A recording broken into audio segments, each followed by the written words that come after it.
નમસ્કાર વિદ્યાર્થી મિત્રો, આપ સૌ બાળકોનું સમર્પણ વિદ્યા મંદિર શાળા વતી આજના વિડીયો લેક્ચરમાં હું હાર્દિક સ્વાગત કરું છું.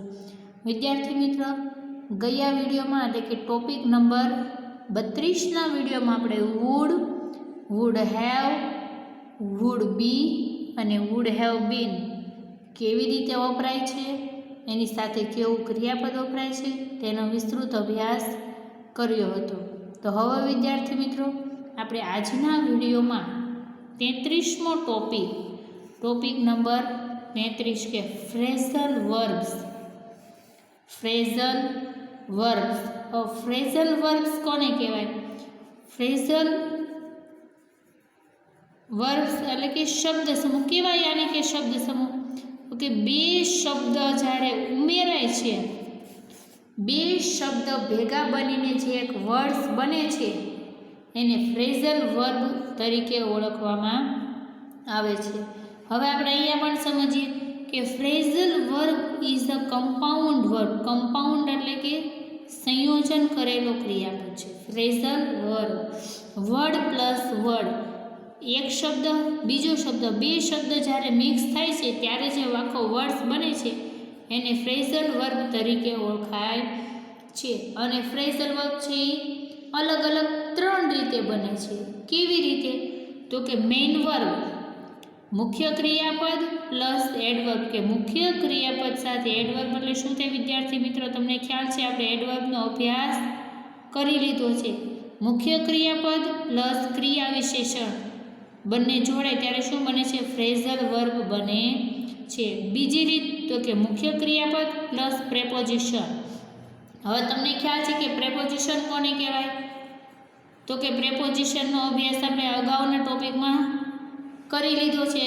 ઇન, ઓન, અંડર, નિયર, અવે, આ બધા શબ્દો શું કહેવાય? તો કે પ્રેપોઝિશન છે. જે આપણે ઘણા બધા પ્રેપોઝિશન્સનો અભ્યાસ આપણે આગળના ટોપિકમાં કર્યો છે. તો જ્યારે મુખ્ય ક્રિયાપદ અને એની સાથે પ્રેપોઝિશન જોડાય છે ત્યારે ફ્રેઝલ વર્બ બને છે. એના પછી જોઈએ main verb plus adverb plus preposition. Main verb જોડાય, એની સાથે એડવર્બ એટલે ક્રિયા વિશેષણ જોડાય, અને ક્રિયા વિશેષણની સાથે પાછું પ્રેપોઝિશન જોડાય ત્યારે પણ ફ્રેઝલ વર્બ બને છે. તો વિદ્યાર્થી મિત્રો, આપણે સૌપ્રથમ ફ્રેઝલ વર્બનો અર્થ સમજવો જરૂરી છે.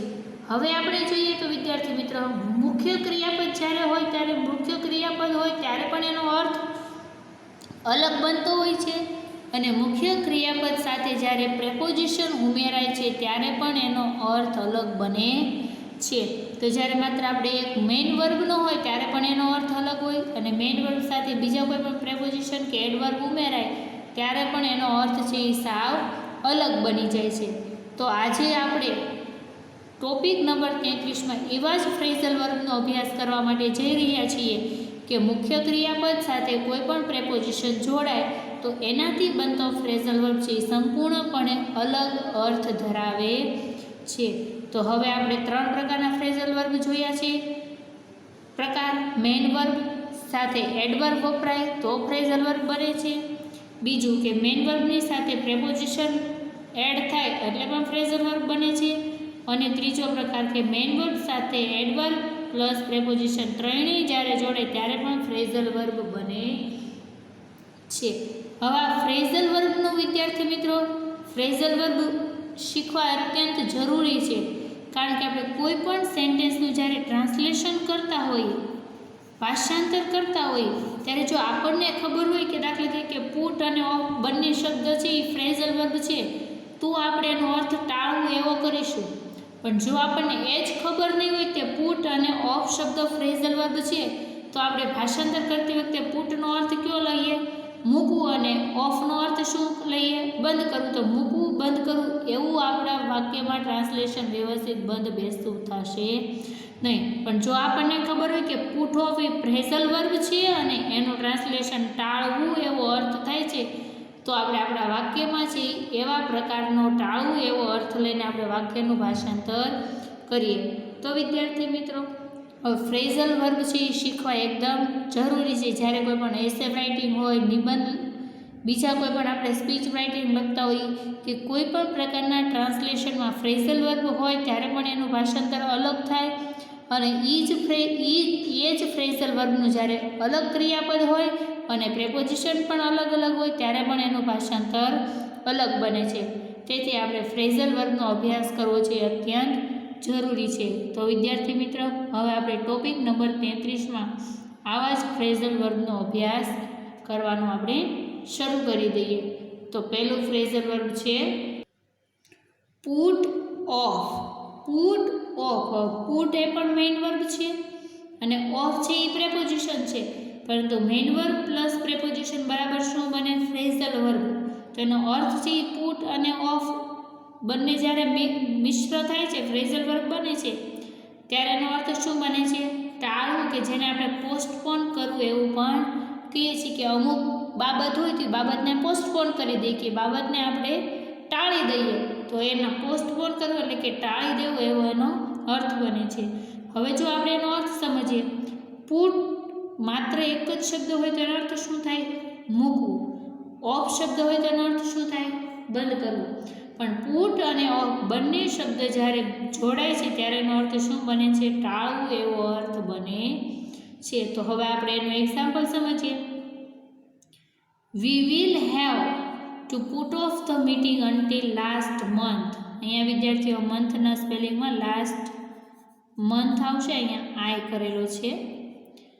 We will have to put off. Put of એટલે ટાળી દેવું, ધ મીટિંગ એટલે મીટિંગને, અન્ટિલ ધ નેક્સ્ટ મંથ, કે અમે આવતા મહિના સુધી અમારી મીટિંગ છે એ ટાળી દેશું, કે જે મીટિંગ કરવાની હતી મીટિંગ છે એ આવતા મહિના સુધી અમે બંધ રાખીશું. ટાળવું મતલબમાં શું કરવું? કે બંધ કરવું, કે અમુક કાર્યને જ્યારે મુલતવી રાખવાના હોય, કે અમુક ક્રિયાને મુલતવી રાખવાની હોય ત્યારે મુલતવી રાખવું, પોસ્ટપોન કરવું, ટાળવું, બંધ કરવું એવો છે મિનિંગ એનો બને છે. તો we will have to put of the meeting until next month, કે અમે આવતા મહિના સુધી અમારી મીટિંગને ટાળી રાખશું, કે આવતા મહિના સુધી અમે અમારી મીટિંગ મુલતવી રાખશું.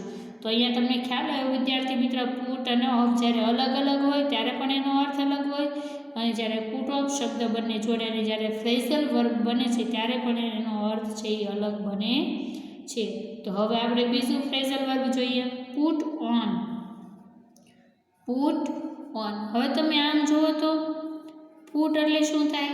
તો તમને ખબર છે મૂકવું, પ્લસ ઓન. ઓન એટલે શું થાય? ઉપર. પરંતુ જ્યારે ફ્રેઝલ વર્બ બને છે પુટ ઓન, ત્યારે પુટ ઓનનો અર્થ શું બને છે? વિયર એટલે કે પહેરવું. પુટ ઓનનો સમાનાર્થી શબ્દ કયું કહેવાય છે? વિયર કહેવાય છે. તો અહીંયા આપણે સાથે સાથે પુટ ઓન શબ્દનો સમાનાર્થી અર્થ કયો છે? વિયર એવો અર્થ છે. તો આ પણ વિદ્યાર્થી મિત્ર તમે યાદ રાખજો. અત્યારે અહીંયા મારે રાઉન્ડ થઈ ગયું છે, પણ અત્યારે આનો સમાનાર્થી શબ્દ હું અહીંયા આગળ લખું છું. પણ હવે પછી જ્યારે આપણા સિમિલર વર્ડ્સ આવશે ત્યારે આવી રીતે આપણે બરાબર અને બોક્સમાં દર્શાવશું, જેથી તમને સમજવામાં સરળ પડે. અને આ જ શબ્દ છે એ સમાનાર્થી શબ્દ છે એવું છે, એ પેજ ખોલો તરત તમને પ્રથમ નજર એના પર જાય. તો હવે આપણે એક્ઝામ્પલ જોઈએ. You should put on. You should put on, કે તમારે પહેરવું જોઈએ શું? તો કે your new dress for the party. તમારે પાર્ટી માટે તમારો નવો ડ્રેસ પહેરવો જોઈએ. પુટ ઓન શબ્દનો અર્થ શું થાય છે? પહેરવું. તો હવે આપણે ટ્રાન્સલેશન લખતા જઈએ કે તમારે પાર્ટી માટે તમારો નવો ડ્રેસ શુડ એટલે કે પહેરવો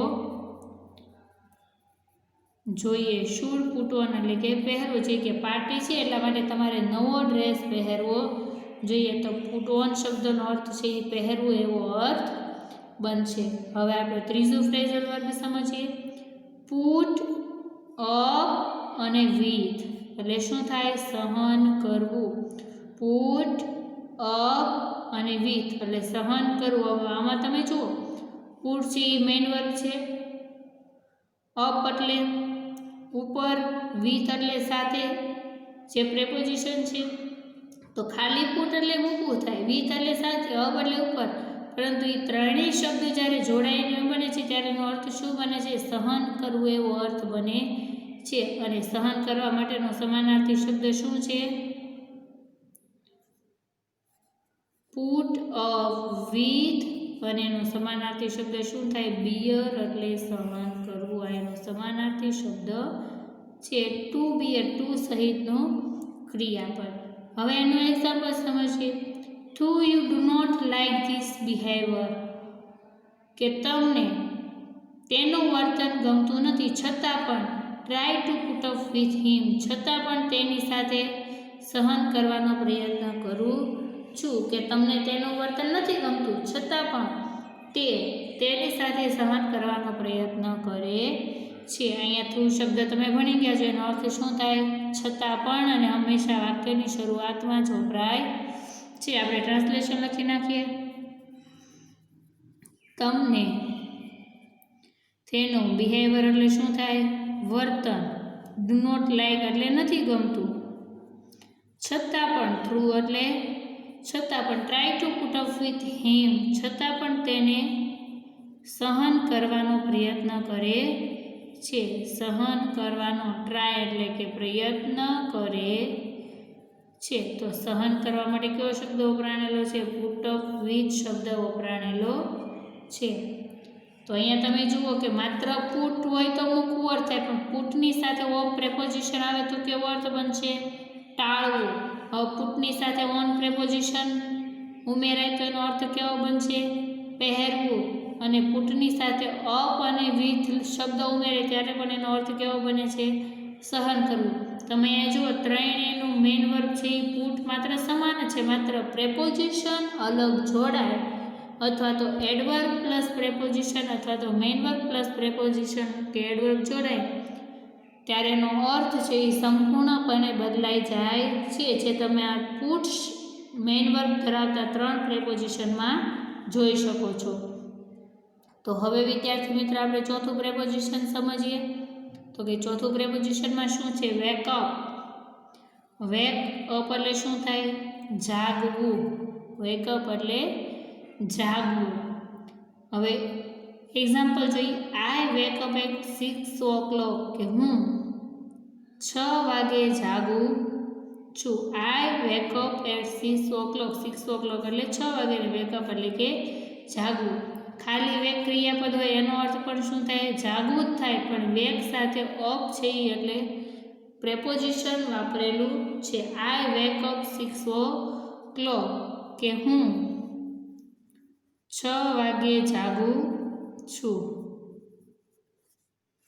એના પછીનું પ્રેપોઝિશન જોઈએ 5મું, ગેટ અપ. હવે અહીંયા જુઓ વિદ્યાર્થી મિત્ર, ટુ ગેટ એવો અર્થ હોય તો શું થાય? ટુ ગેટ એટલે મેળવવું. અપ એટલે શું થાય? ઉપર. પણ ગેટ અપ શબ્દ જ્યારે મિક્સ થાય છે ત્યારે એ શું બને છે? Phrasal verb. અને એનો અર્થ શું બને છે? ગેટ અપ એટલે કે ઉઠી જવું.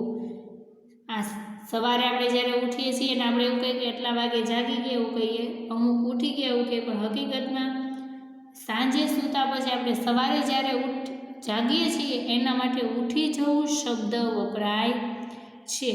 તો I get up at 5 o'clock, હું 5 વાગે ઉઠું છું. ગેટ અપ એટલે શું થાય વિદ્યાર્થી મિત્ર? ઉઠવું.